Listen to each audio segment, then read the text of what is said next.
Episode 432, The Rescue. "Mr. Wilde, you're our teaching director," one girl said. "How can you just stand by and do nothing?" "I can't possibly go up there," Billy said, staring up at the balcony. "There's a fire, not to mention 2 dangerous intruders. If you're so worried, then why don't you go?" In all the excitement, he had forgotten that he was a teacher and therefore responsible for the students. "Get out of my way, I'll go." Alex's voice came from behind the crowd, and everyone moved aside, letting him through. "Mr. Ambrose?" one of the students asked. "Mr. Ambrose, will you help Heidi?" another girl asked, tears streaming down her face. "Be careful, Mr. Ambrose," another student said. "There are bad people up there, and the fire is getting worse." "That's why I'll be going alone," Alex said, and then he rushed inside. "Idiot," Billy called after him. "At least he's doing something," one student said, glaring at Billy. "It's bad enough that you're too scared to go, but you could at least keep your mouth shut and not insult him." The other students joined in, making their feelings clear. "I don't know how you managed to become a teaching director. It's a joke. What are you going to teach us? How to watch the school burn down and how to yell at students? You're pathetic." "You make me sick." "And he has the nerve to look down on Mr. Ambrose." Billy flushed with embarrassment and his heart pounded. Alex was almost certainly going to die, and better him than Billy. Firefighters were already battling the blaze, and a couple of them had been hurt. No one had managed to reach Heidi yet. Because so many people were watching him, Alex didn't climb up the outside of the building like he had when he chased the sniper at the Clifton's building. It was better to keep a low profile, so he ran up the stairs. As he ran, he passed a firefighter helping one of his colleagues down the stairs. He kept going, noticing holes in the walls that had been made with submachine guns.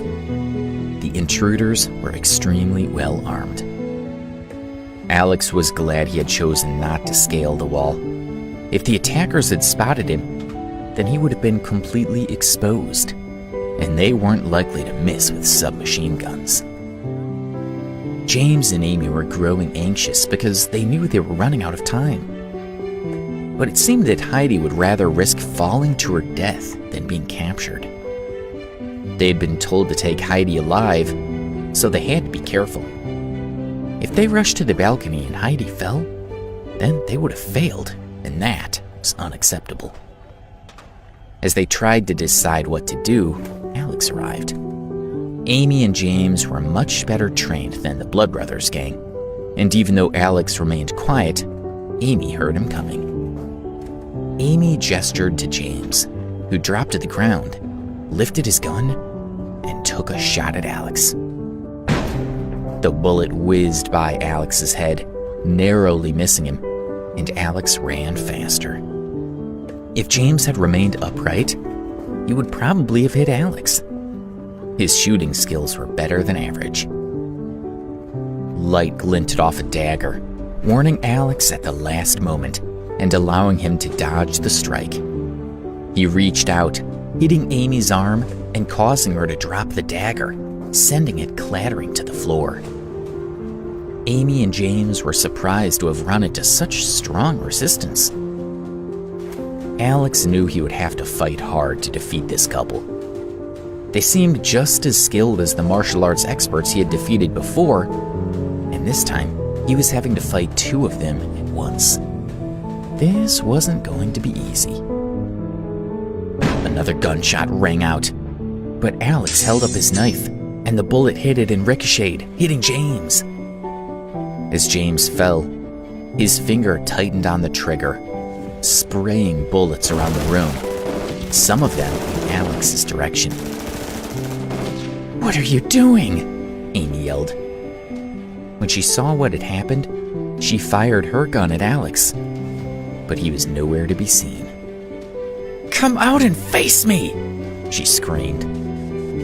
Alex rushed at her, using the smoke as cover, and knocked her to the floor. He wanted to keep her alive, needing to ask her questions. But Amy had orders to not allow herself to be captured. She bit down on a cyanide capsule and died moments later.